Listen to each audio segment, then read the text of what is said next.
I'd like to thank all four of you enormously. This is really awkward, actually. It's like a flower. I can't talk about responsibility and accountability while holding that thing. I'm sorry. And apologies for the closeness, the intimacy with which we've produced the stage, but I hope that leads to an interesting discussion as well, if not an intimate one.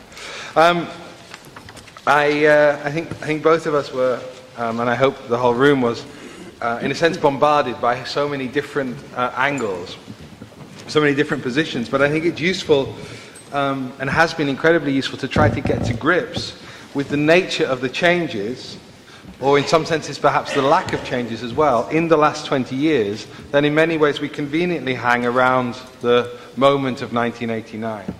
That these changes No, really, it's fine. I'm making a fuss about nothing. That's good. That's better. Does that still work? I can lean in here. That's awkward. This wasn't meant to be a comedy hour, this. I'm sorry, this has become one. I think that moving swiftly along, I would like, in order to get out of my embarrassment, to ask anybody I would like to throw it open as much as possible to the floor. I will fill in at any points that there are gaps, but I would be much rather, Kina and Maria as well, to see if we can start at this point to have some kind of discussion with all of you who've stayed for the whole day and haven't had an opportunity to voice your concerns or your thoughts. So please, if somebody would like to start, can they raise their hand? And there are microphones on both sides of the room. Always a daunting task, even for such an august body. Yes, there's a question at the back. Olga, can somebody get the microphone for you? Yes, somebody's coming from this side. Thanks a lot.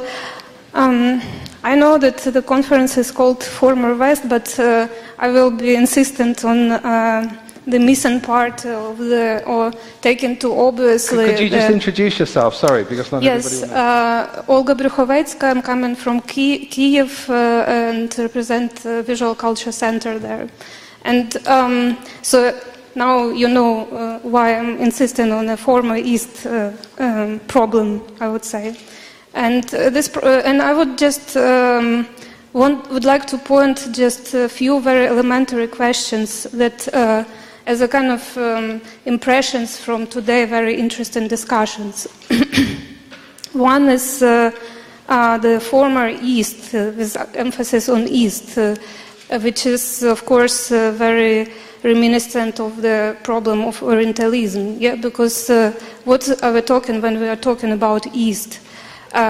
First of all, we have former socialist bloc countries, and this is totally relevant to the date that 1989 represents for these countries. But then there is, of course, there is China, which I do not know much about, unfortunately. And then there is a former Soviet Union, which somehow present, but not really present in this situation, because the date for Soviet Union is 1991, when it became former. And so I would like to draw your attention that we have to really differentiate this, at least two, and of course there is China, which is even more complicated thing, at least these two systems, and former East European countries, which are now part of European Union, and former Soviet Union, which is below the visa line, as this great expression was used today. I'm not counting Baltic countries. So there is no former East as a general situation. There are many different Easts. What you might ask, what is common to this East? And there was a tendency to say that, well, it's a communist East. And communist East, it was East when it was not former East, yeah? But then there is another very elementary and simple question. What do we mean by saying communist East? Are we talking about social formation, about the theory that stays behind it, or we are talking about the ruling of Communist Party? And this is very, very simple question, but which needs to be clarified. And obviously these are not the same things. And as another suggestion, I'm finishing, I know it's not a question, but probably you can start discussing it as a good beginning for discussion. As a suggestion, of course, the 9th of November and fall of Berlin Wall, but there is also 7th of November and October Revolution, and we probably should mention this historical fact that needs a lot of explanation still, and probably right now, immediately. Thank you very much. Thank you, Olga. I propose that we maybe gather 2 or 3 questions, and then we can respond to them. So now that Olga's broken the ice wonderfully, there's another question at the back. I'll take 2 or 3 and then turn it back to the panel.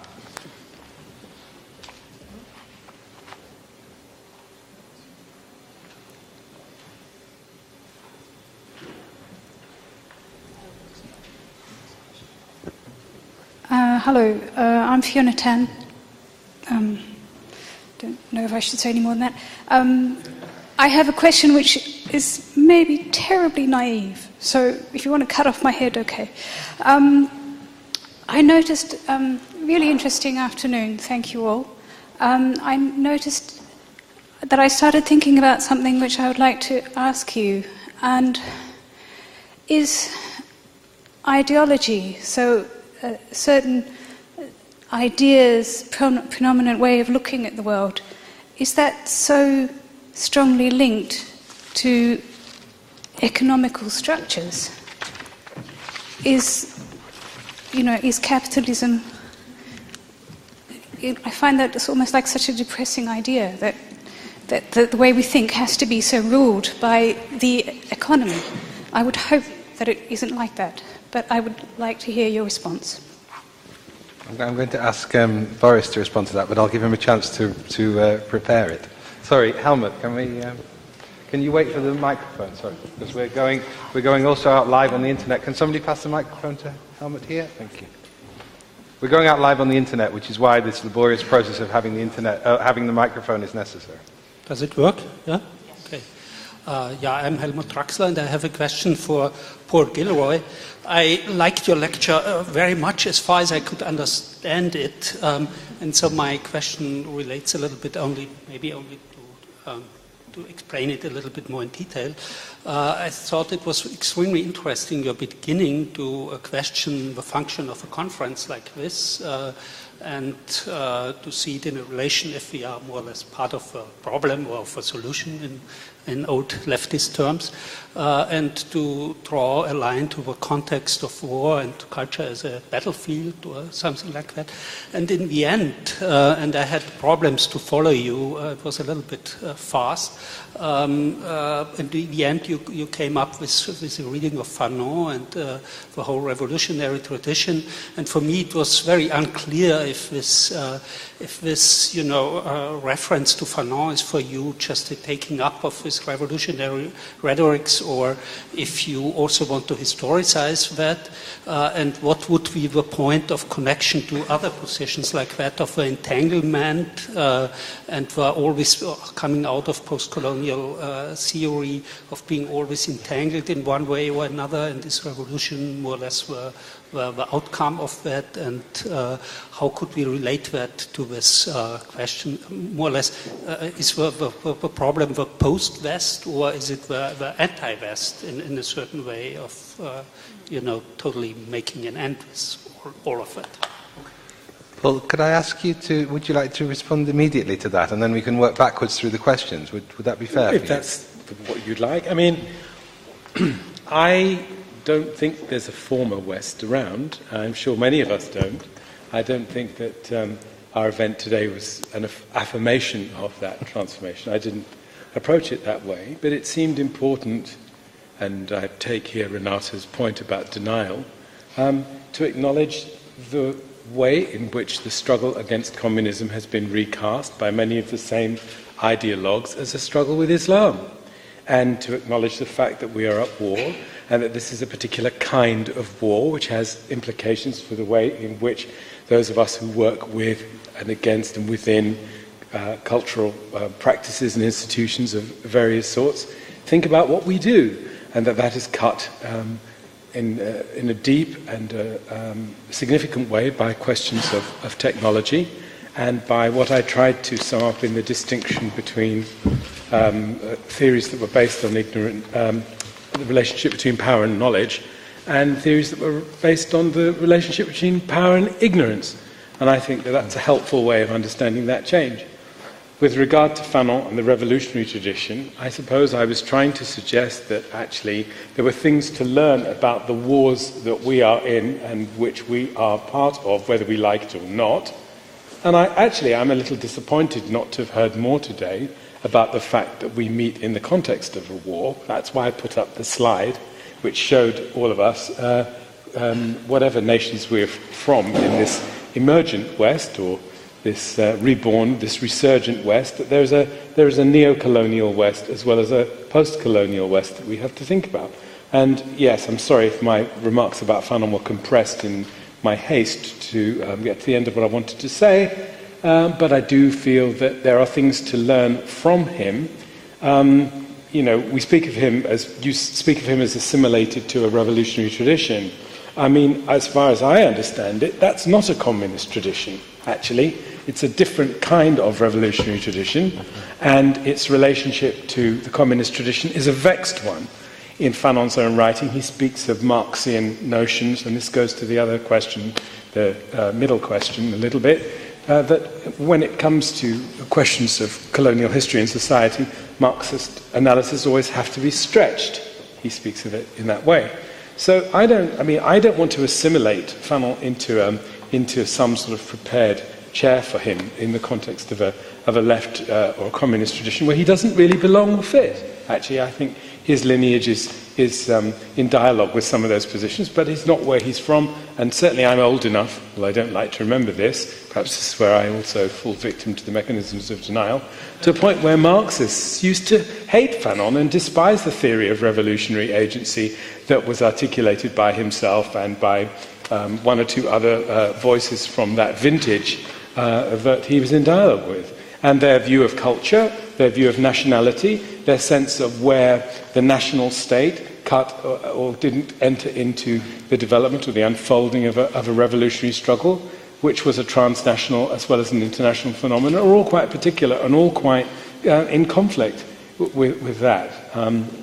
So I wanted to recover some of those things, and I think people still read him, although he's become a sort of anodyne presence in the world of sort of academic theorizing in some way, as though he was a sort of he wasn't a psychiatrist, and I think that that's an important thing to remember as well. That he was a psychiatrist, and before he was a psychiatrist, he was a doctor, and that for me, I read his sense of the costs of and the necessity of violence through his role as a doctor, and I also highlighted his history of serving as a soldier in wars within Europe as an important marker, because it seems that his political morality comes out of the attempt to generalize that gesture of the legitimate warfare. So that's what he was doing in my talk, and that's why I feel that he was an ending. And I think that without wanting to offend anybody, there's a terrible danger when we meet in contexts like this and we don't acknowledge what we might call the NATO dimension or the ISAF dimension of the West in our former West. And I had a feeling, tentatively, that there wouldn't be so much on that frequency in our conversation. So I wanted, perhaps grossly and vulgarly, to compensate for that by drawing our attention to it in a sharp manner. So that's what was in my mind. Does the economy connect? I think the problem is that for people like us, we're trying to understand those relationships. That's what we do. And it is depressing, yes. And actually, I think it's only fascism that doesn't allow us the right to be depressed. Actually, I think I'm rather in favour of depression in some respects, as long as it's not, paralysing. Boris, would you like to come back onto the economy and the economy equals ideology question? Well, first of all, about the question about former East and contemporary East, I would say if you could see, and we have spoken about one East, and now we're speaking about many East, that is precisely the change. So that's the change. And now about being communist or non-communist. So of course, during the Cold War, the East European countries, including Soviet Union, including China, were ruled by Communist Party. And this Communist Party realized at least one basic requirement of being communist, that's abolition of private property. So we should not forget that happened, and that was the reality. Everything else is everything else. The question how it was done and so on and so on. But it was a fundamental requirement. You can see that in Plato's state and so on and so on. And that was realized. So in a certain way, it is legitimate to speak about this system as a communist system. Now, relationship ideology to economy. Of course, every ideology has not it's not immediate reaction to an economic situation of the time in which it's functioning. So every ideology has a very long tradition, long heritage, long genealogy. So it cannot be reduced to its actual shape. But its actual shape is very much dictated by economical context and political context in which this ideology actually functioning. So if you look at the same ideology or related ideologies to the many ages through the history, we see this change. And I think that this economical and political context in which ideology is working is very much influenced and shapes this ideology itself. And maybe the last remark, it is a remark what you said. Yeah, I think it's very important points that you made about this new problem with political Islam, and that the kind of struggle against political Islam remobilize the notion of the West and remobilize the West and kind of effectuate kind of return to the identities from the Cold War. And I would suggest that even in a more radical form, unfortunately, because in the period of Cold War, you could not speak really honestly about communists as others for the European culture, because it was absolutely obvious, that communism has the same roots than a Western Enlightenment, comes out of the same Hegelian and Marxist and economist tradition. So communism was an enemy, but it was an enemy within, and it was an option for the West itself, feasible option, and coming out of the heart of the Western modern civilization. And Islam, which is actually also, if you look at that more attentively, intimately connected to the history of the West, and it is a part of this history, it's easy to show, is not casted in this way. So there is a possibility and illusion that we have to do with something that comes completely from the outside, and that gives a possibility to mobilize feelings, aggressions, and resentments that are much more unfortunate, I would say, and much more unpleasant, even if we compare what happens today with the Cold War. So in this sense, I think the situation is in a certain way even worse. Further questions? Yes, Pablo, this one here. Thanks, I'm Pablo Lafuente. I have a question about something that has come up in the 4 presentations in very different ways, which is the idea of agency, political agency. Because I think that if the thesis of this project somehow is that 89 signifying a major change, part of this change is political change. So I think it's important to figure out who's the subject of that political change. And I think that if I can make a very simplified, summary of what each of your positions were, I think that you talked about at the end of your lecture, this idea of spontaneous mass change that could be identified with some kind of like a rancière type of Maoist political subject. It's quite different from the Fanon subject is very different from the Kosiev individual subject, which is subjective reading of Hegelian, and it's very different from this idea of anti-politics and an idea of civic enthusiasm that you were talking about. And I think that if you look at 89, I mean, you can think, last week 3 guys met in Berlin who were supposed to be the agents of this change. Is that the change? I would like to think not. I mean, for me, it's more interesting to think of Gdansk as a model for that political subject. But I think that I want to throw it as a provocation and maybe make you argue among yourselves about these models of political change, or these models of subject. How do you see that happening there? And how do you see that happening maybe after 89? Because I guess that maybe if 89 came through by means of these political subjects, then maybe that defines what kind of political subject we can have today. I'm going to hold it there, and if we can also think about that for a moment and collect 2 more questions while we are. There's Ekaterina at the back. Okay. And you were next, and I'll quiz next round. I have the impression today that the East still functions as a kind of utopian horizon for this self-definition of former West. Because in what Sarat Maharaj said, I actually could hear that the ideas of Václav Havel play the same role of utopian horizons as the ideals of Lenin and consecutively Trotsky and Stalin actually played for the West as something unrealized but still which we hope for, and Gorbachev too.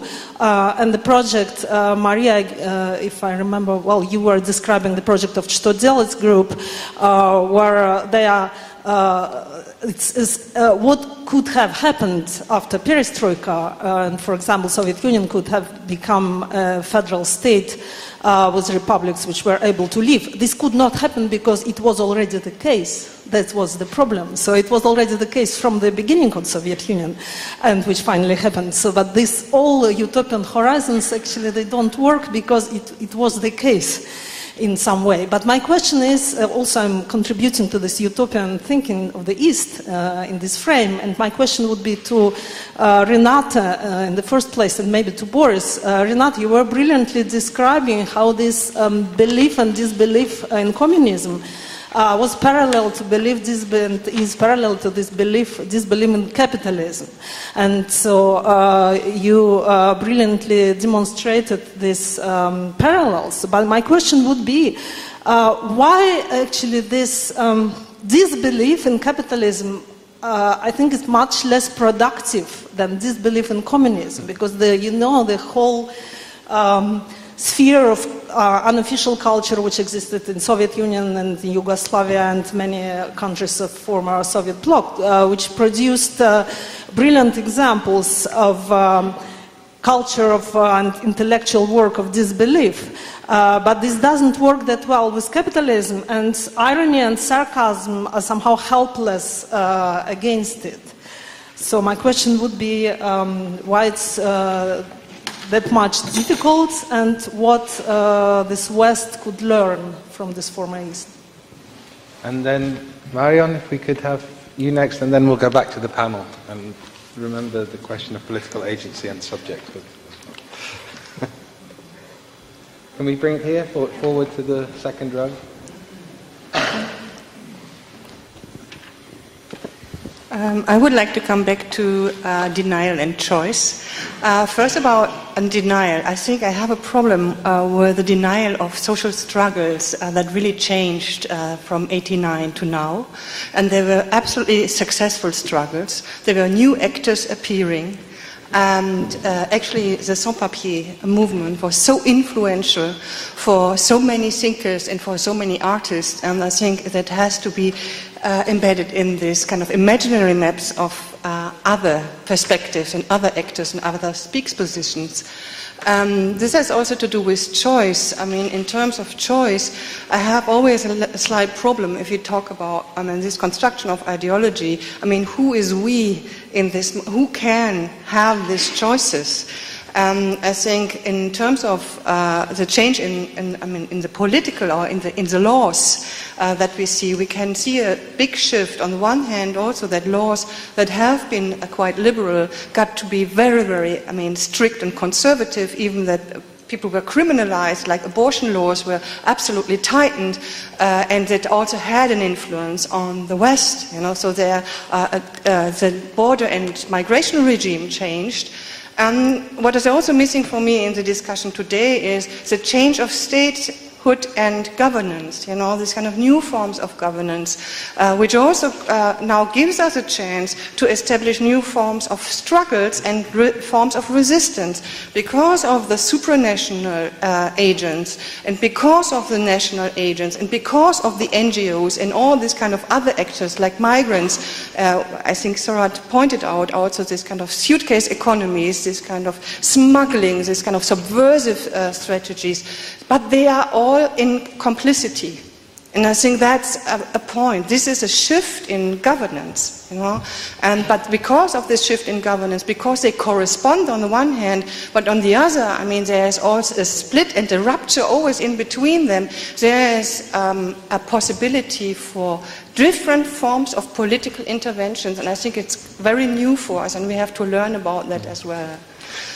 I'm just making a remark because it was quite obvious that this was not highlighted. But I think it's a helpful remark, yeah. Marion, if I can sort of turn it into a question, because I think all three questions revolve, in a sense, around this question of agency, which Pablo brought up. I think it's the question of what kind of agency do we have in this period after '89, and I'd like to turn first to Renate, if I could, because in this condition of anxiety and this condition of shame that you talked about, can you foresee any kind of political agency, or can you marry that with the kind of social struggles post '89, which did have some success, which we had certainly in the sans-papiers movement or something like that? Do you see that there's a relation between those two, or does anxiety and shame produce any kind of political agency at all? I'm not so optimistic, I think that Paul was right, we are living at times of constant, war and endless invention of new danger, which is an ideological operation which very much relies on anxiety. Anxiety has to be constantly reproduced in regard to the idea where does danger come from, and Islam has been now quite some time with us, at the moment now another paranoia emerged pretty globally. It's this swine flu, which opens a huge space for paranoia, and lots of fantasies about who is the danger. I just recently heard, especially about Ukraine, that they closed borders inside between the West Ukraine, which is supposedly spreading virus to the rest because of the political battle since Yulia supporters are coming from the West, and a fantasy emerged also that one should sort of vaccinate the whole Kiev from above, from airplane, that there should be sort of like a special, security for this town. And I was amazed because almost every country now created a danger coming from a neighbor or from the inside of some group that one perceives a danger. So it's an important ideological operation.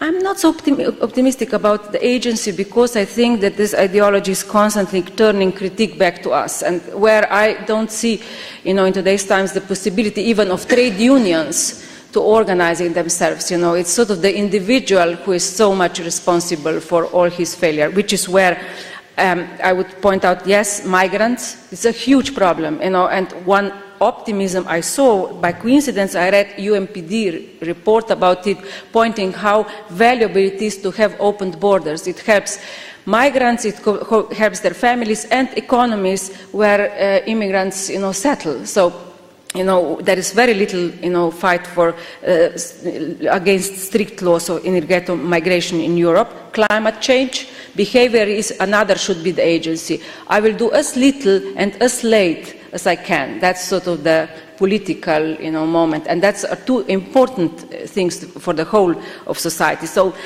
I would say yes, little pockets, artists, and some definitely, on the internet and so on, the organizations. But nonetheless, I think there is deep this self-centeredness and self-critique, which is part of how ideology functions today. So, could I ask, what kind of agency does anti-politics produce? And you touched on it, but maybe you can specify it a little bit further. How do you see the connection between a subject and a position of anti-politics as taken by Havel? I mean, it's a difficult question, and I don't think I have any sort of total answer in any case to such a question. Not just Pablo's question, but I think I was attaching it to Fiona's point about whether ideology is always so determined and shaped by the economic kind of context in which one is living. I think agency, in at least my struggle to think about it and to connect it to the very many forms of stimulus that have been given today, the Fanon thing is playing on my head at the moment, and trying to think what could it mean to read Fanon at the height of the struggle against apartheid, and to know that the struggle against apartheid was largely seen in a particular way, but then to introduce the notion of blackness into it, which would seem on the one hand obvious that it was a race struggle to some extent to overcome certain notions and ideologies of race, but on the other hand, it was also about seeing how the whole apartheid system was part of a world system which could not change until a larger shift took place. In fact, for example, Mrs. Thatcher always felt that we would never have any transformation in South Africa until the former East was defeated. And that change, in fact, was held back even at the release of Mandela. She was very, very disappointed that there were the negotiations begun to release Mandela, because it did not fit into the whole containment of the East and the containment and defeat of communism. So what I'm just trying to say is that some of these questions are so complicated and have so many dimensions to them that you can't really comment on all of them in one go, although they kind of bounce through your head all the time. But the readings of Fanon suggest to me that the business of agency just doesn't arrive one day and you don't get landed with the power to be able to do something. There is the production, a very long, painful production of a sense of agency. Whether one can act on it too can take a long, long time. Whether one can act on the sense of agency one has developed over a period. For that to happen, for that kind of knowledge to be produced, it might be a long period of introspective knowledge to be produced, a consciousness to be produced, requires, I think, the conditions of an anti-politics, that one isn't immediately taken up with the agendas, the policies, the slogans, I suppose in the sense that Renata was pointing out, where it is so easy to identify and produce a kind of pseudo-agency, which leads to apparent action in which one is drawn into a struggle, but without that degree of internal interrogation and questioning and the kind of tussle that I perhaps saw in the readings of Fanon, for example, amongst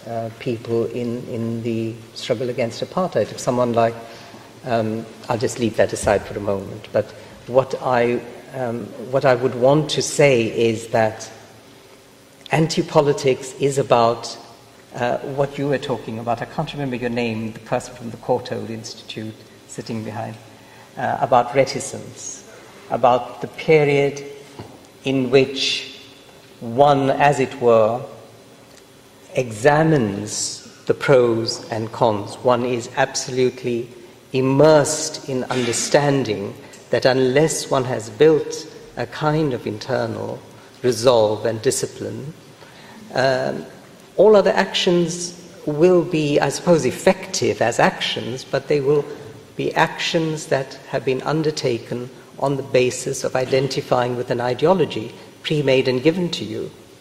So I suppose anti-politics is about working in extremely difficult situations where one has to produce a knowledge that prizes open a space, and in prizing open that space, all of that takes time. Duration is involved. There is a temporality to it. So I don't see how this question of where does and how one produces agency and how one becomes an agent acting in a particular situation can be separated from the question of anti-politics. You see, I don't see them as separate issues, but I do, and nor do I see it as just an antecedent or a preparatory moment that you are in a period of anti-politics and then one day you will act against the political system. I feel that too is linearizing it a bit too much. There is a kind of involvement which must involve, there is a kind of immersion which must involve a constant self-scrutiny, which is what I see anti-politics about. I don't know if that's come out clearly, probably not. But partially, I think I wonder if I can. This is maybe a little bit of a pet question, Paul, and I know I should probably not be allowed to ask a question, but it relates to the idea of political correctness, or what happens to political correctness. I ask that particularly because there's a cynical or a sort of rejectionist position I find here in the Netherlands, but I think that's also wider in Western Europe, about the experience of the 70s, particularly the 80s, of political correctness, which of course included a lot of anti-racist and anti-sexist strategies, as I see it, alongside them. It's often been derided, but I think it's an important question. I do wonder whether 1989 represents a moment where the conditions for political correctness got considerably less hospitable. Or whether, when you're talking about this resurgence of the West, political correctness came or produced, probably in a very different way, anxiety and shame, I think, quite rightly. But they also produced what you talk about in Fanon. They produced responsibility and accountability, I think, at least a sense of that, or ideally could have done. And yet now it seems quite difficult for us to address the question of political correctness and of taking account of the person you're addressing, for instance. There's, for instance, in the Dutch debate, a great desire to speak plainly and straightforwardly without taking into account what that might mean in the mind of the other. And I think political correctness tried to address that question, that what words might produce in the mind of the person being addressed, or the mind of the people being addressed. And I just wondered if you could speculate maybe a little bit on your idea of the resurgence of the West, and whether you see political correctness in the terms I've described as in decline over the last 20 years, or you could respond to that at all. Right. I mean, I have a big, it's the old joke about if you want to go there, we wouldn't start from here kind of thing. Because I find it a measure of our defeat that we are beginning a conversation about this point, which is a really important point that connects to the question of agency, through the category of political correctness, or in relation to it.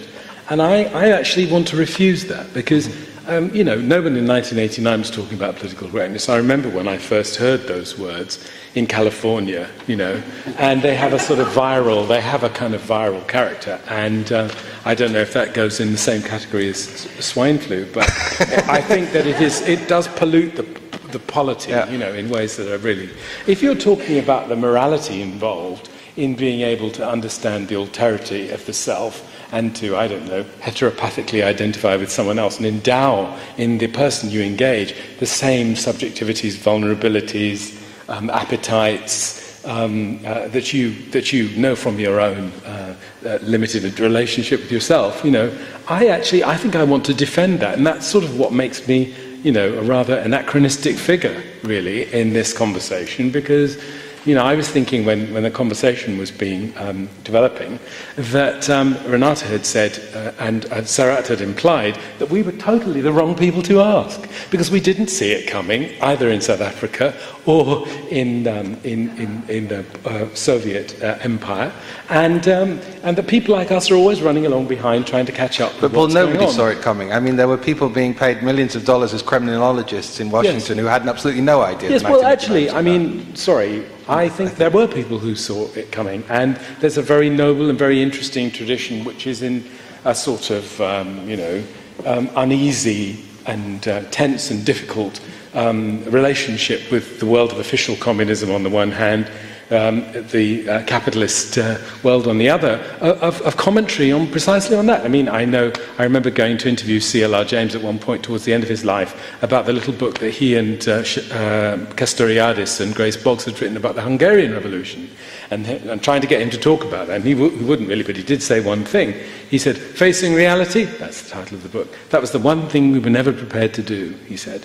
So I think, there is I don't want to call it a Jamesian tradition, but there is what Harry Cleaver calls a tradition of reading Marx politically, which doesn't correspond to these particular problems. And whether or not there were some features of that tradition, I'm thinking here of socialism ou barbarie, I'm thinking of the Forrest Johnson tendency, I'm thinking of a kind of you can argue its provenance through the Dutch Council Communists or Luxembourg, or there are ways of thinking about the relationship between anarchism and communism that help you to identify its trajectory. And it's never been economistic, and it's always had a conspicuous faith in the ability of people to resist and to organise, and it predicted those events a long time before. And at the end of James's book Notes on Dialectics, which is the least sort of Stalinist book, the sort of headmaster of Western Marxism wagging his finger, what does he say? He says there's nothing more to organise. Once we've reached this point, organisation as we've known it is at an end. And I think that's, in a sense, to start asking questions about political agency from another era, another vocabulary, is again, it's a measure of our defeat that we ask that question in that way. I'm not a cheerleader for Twitter or these Facebook diplomacy I mentioned from the guy in the World Bank calls it. But I do think that there are things in that world, and I remember when it struck me. It wasn't in 1989. It was in the Philippines when they brought the government down with the SMS messages. There are things there that we don't anticipate, which we need to think about, and it won't make everything all right, but it will make it different. And so political correctness, well, yes and no. What those people do when they say that they don't want to have to think about your feelings and they want to monopolise the right to be offensive to you is nothing to do with political correctness. It's actually to do with a history of racism in Europe that needs to be identified and given its proper name, even though I know it's a terribly vulgar thing to do. Thanks, Paul. That's great.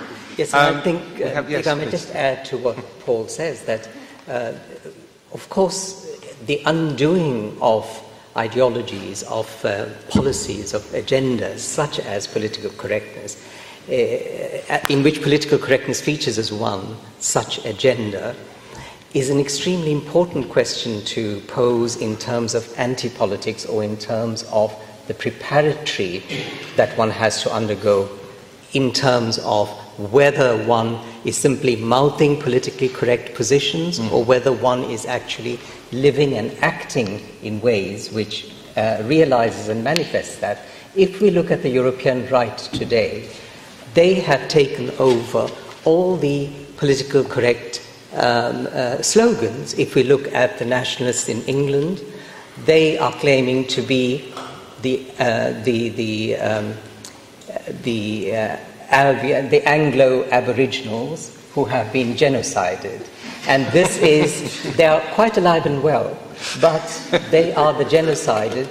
And so the language of political correctness is being used against those constituencies that are now seen as privileged and, as it were, favoured by the governments in power, that they have been subject to this discourse of being helped along through political correctness, whereas the rest have been silent. So now they've, in a very, very rude and abrupt and absolutely maddening and ludicrous way, taken over all the sense of victimage and grievance that everyone moans on about with regard to political correctness, and have styled themselves as those who have been put upon and done down by the immigrants, by the outsiders, and so on.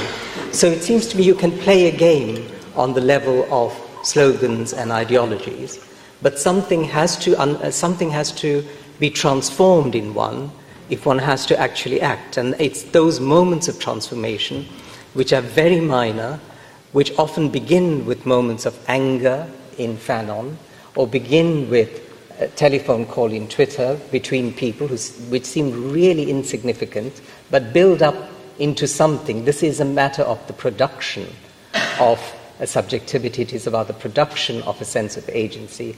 And of course, there's a total unpredictability about it. I do feel a lot of these events are unpredictable, but I couldn't square the fact that Renata could see so much of it happening in the micro level, but couldn't see how it could build up to some sort of knowledge about whether things would follow a certain path on the macro level. You couldn't see the Berlin Wall come down, but on an everyday level you can see the mechanisms of denial and evasion and so on. Yeah, and there was a huge enjoyment in fighting against the communist power, which I sort of miss. You know, it was good times, especially in Yugoslavia, because the regime was not so severe, especially in the 80s when I was studying. You know, it was a huge enjoyment to go to demonstrations. You know, the slight danger that someone might arrest you contributed to that enjoyment. But in regard to political correctness, I just recently learned that something now exists like neurodiversity. You know, like movements to respect people with attention deficit disorder and autism and so on, which I found quite an interesting thing. You know, on the one hand, those things are so marketed by pharmaceutical companies as new disorders, especially now for adults, you know, and then suddenly you have a movement, you know, finally I have an identity. Maybe to anti-politics. Yes. Because, you know, I also belong to this kind of milieu, well, speaking about things like that.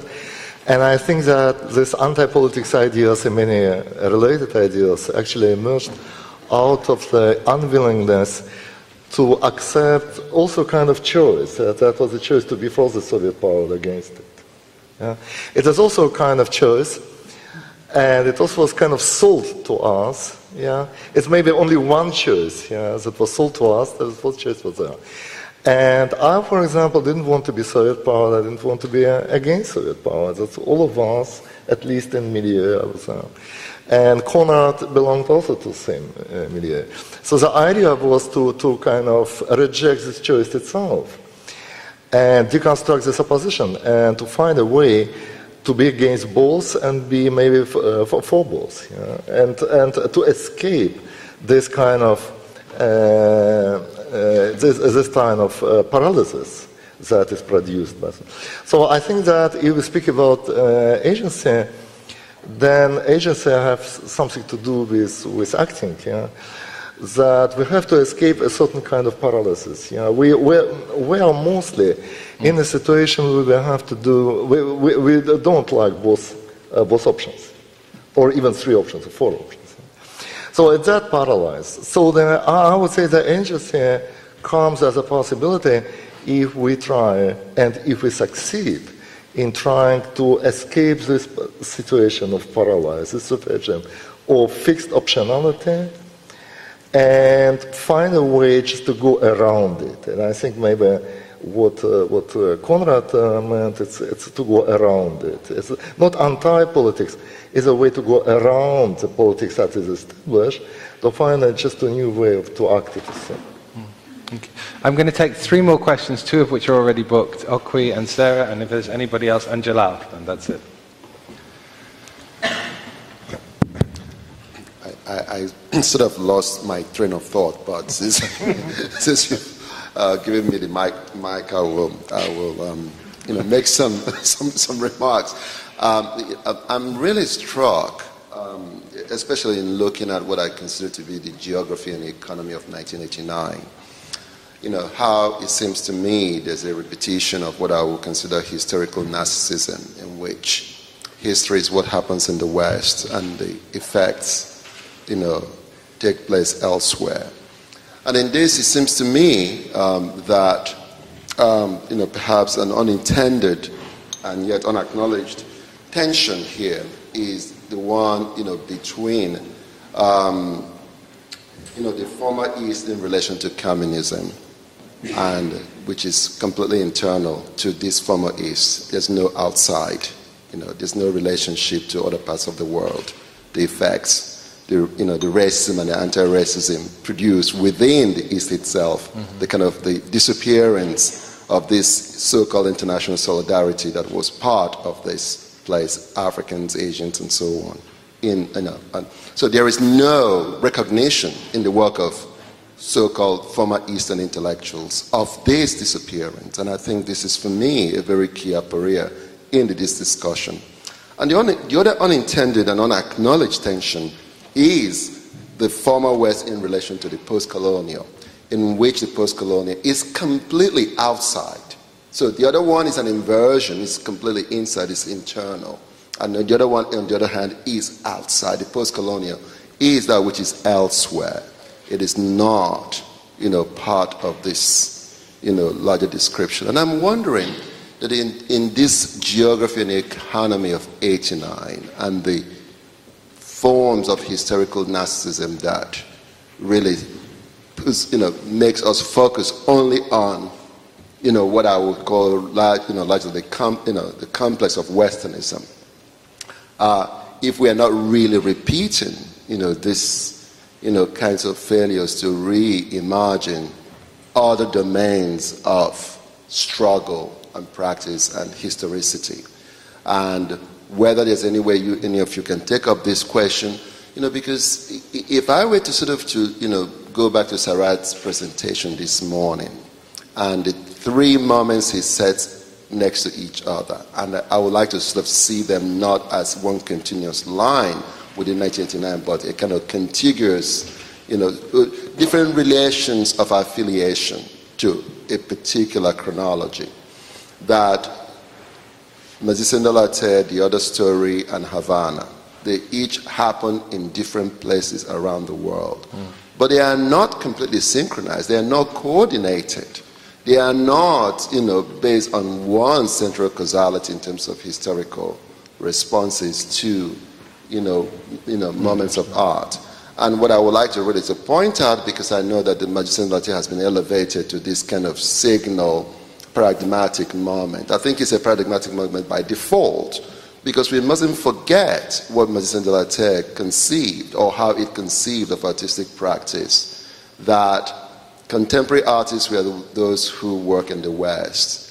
Contemporary arts elsewhere are those who are untainted by contact with the West, the unthought and so on. So here there was a kind of deeply problematic neo-colonial conception of the contemporary, even at this very particular moment in 1989. And here also the question of The Other Story, which you could say, really precedes 89. It just happened to take place in 89. But, its historical formation, rightly is elsewhere. So what we are really dealing with is what I would call heterochronical manifestations. And how do we deal with those heterochronical manifestations if we are going to universalize 89 as this moment of global rupture? Thank you. Sarah, can we ask? Right behind you, if you could hand it back. Thanks. There we go. Actually, the Magicien exhibition was designed to celebrate the French Revolution initially, but what I wanted to talk about was just for giving people to think about two figures, Simoniac popes and T.E. Lawrence, because in terms of beliefs in belief, the whole of Christendom was a belief in a belief structure. In the Magicien catalogue, there's Spaniards against cannibals, and they're missionaries. And I think it's very interesting to think, because you all keep saying communism versus capitalism, as though capitalism didn't have this displaced belief structure that was functioning concurrently with it. In fact, by the time you get to 89, the other East pours into the West, or whatever you want to call it, in an already already secular society. I wanted both to talk about the fact that to ignore Christendom in discussions of capitalism is displacing a massively powerful belief system, despite the fact it may be, it may be impacting on both the birth of capitalism and the displacement of communism. And secondly, for me, Fanon's daring is to talk about interracial desire. And I think and all the vocabulary we've heard about Fanon is about responsibility, ideology, politics, and the desire which is involved in colonialism, especially the one-on-one of torture, becomes a very sadomasochistic situation. I mean, there's a whole level of desire which a certain kind of Marxist or post-Marxist vocabulary wishes to evacuate in order to have a potentially purer, not necessarily stronger discussion. I just like to point out that dimension of Fanon which troubles the waters. And even the idea of political correctness troubles those, is a kind of American hygienic way of not talking about deeper problems, I think. And then if we could, Giles, do you still have a question? Yeah. Giles, could you make it fairly short? Sorry, just because we're running out, please. Go. Sorry, that was unfair. Okay. It's actually addressed to Boris. I think on some points we're on the extreme opposites of the spectrum, which in this case it would be generalizing artistic creation to almost everybody, and my tendency is to go in the other direction. And in relation to this notion of changing the past, and by that being some kind of artist, there's a very important line from a Philip K. Dick talk. Actually, it's the title of the talk, maybe I mentioned before. It was given in 1978, I think. How to build a universe that doesn't fall apart 2 days later. And it's very important for me in my thinking and constructing my concepts, and I think it's very important for artists. Because for me, most artists either try to construct a universe, which is what one of the things Nietzsche says about artists, to bestow a universe, a whole world, or the other variety, probably Duchamp and others, disperse a universe. So when you have a whole, you try to disperse it. And I think the more sophisticated artists do both, construct a universe and then disperse the universe. But this universe has to hold for more than 2 days. And if you try to change the past fictionally, like a writer, like Philip K. Dick, you want it to hold for more than 2 days. And I think almost 99.999%, when they invent a past, it falls apart the same second. And so for me, artists are this amazing thing that can construct a universe that, like this one, has been holding on for 13.7 billion years. And I think another part of the specificity, difficulty of doing it is, like this one, it has to be consistent, which I think most of what is being done is not consistent. But at the same time, like this universe, for it to hold, it has to have an impossibility. And we have it here in the singularities of black holes, where all the laws of physics break down. This universe is consistent while having an impossibility. And I think Philip K. Dick, all his life, tackled the issue of universes that fall apart and universes that become paranoid and too consistent. So this is one of the remarks. And the second small remark, because we mentioned contemporary. I think it's very important for artists to take more awareness of what is being done in physics. I think it's very difficult to say contemporary when we know no one of us ever is a contemporary of anything. Because of the speed of light, light coming from here takes time to reach me. This is in the past. The sun is in the past. I am the contemporary of nothing. I am everything I see around me is in the past. And in my future writings on this theme, I would say the Messiah would reverse this situation. From the back of the Messiah would make us contemporary. We're not. Contemporary museums, Museum of Contemporary, there's nothing contemporary. Okay. So thank you very much. Thanks for the questions. Boris, maybe, I know we're getting tired now, so we'll wrap it up fairly quickly, but maybe we could just refer to this idea I mean, in a way, you were talking about whether this idea of the dispersal of the idea of the artist is something which is really a valid concept. And I wonder whether you could talk a little bit about this idea that everyone is an artist from voice being translated into Facebook pages. Well, my first cosmological reaction is the following one. There was a theological tradition, I think, in the 11th and 12th century, and the people thought that God disperses and destroys the universe every minute, or maybe even every second, and then build it again. But it built it again more or less looking the same. Maybe not in the details, but looking the same. So we have completely wrong idea to live in the same universe. It's actually not the place. It's similar, but not the same. It was very important movement, nihilism. And actually the word nihilism, later modern notion, takes its roots in this theological movement. So that's cosmological aspect of that. And speaking about rewriting the past, I simply, empirically look at how art is now working and compare that, for example, to Marinetti and Duchamp and Malevich and all of them. Yeah? So the classical modern art and also neo-modern art, you have this, let us make a break with the past. Let us do something different. Yeah? And now the feeling is like a break with the past, like a look how the past actually was. Yeah? So the idea to break with the past is the same.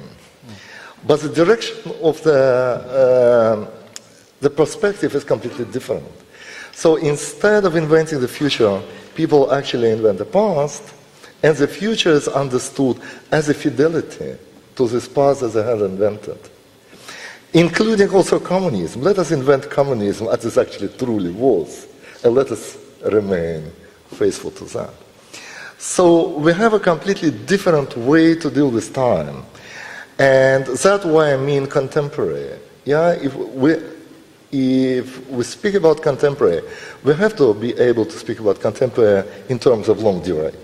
Yeah, we have to have some kind of stability in contemporaneity, and I think the stability comes from this, as I try to say, from this permanent attempt to redefine the past and to make the present actually the place of such redefinition. Yeah. And that gives our present time certain kind of stability that it lacked in the modernist time. So that was the idea. And of course, everybody makes that in different way. But what's interesting, using the same means of production. So that we have to do with art scene that looks completely different and heterogeneous and completely uniform in the same way. Which is very paradoxical, but very obvious.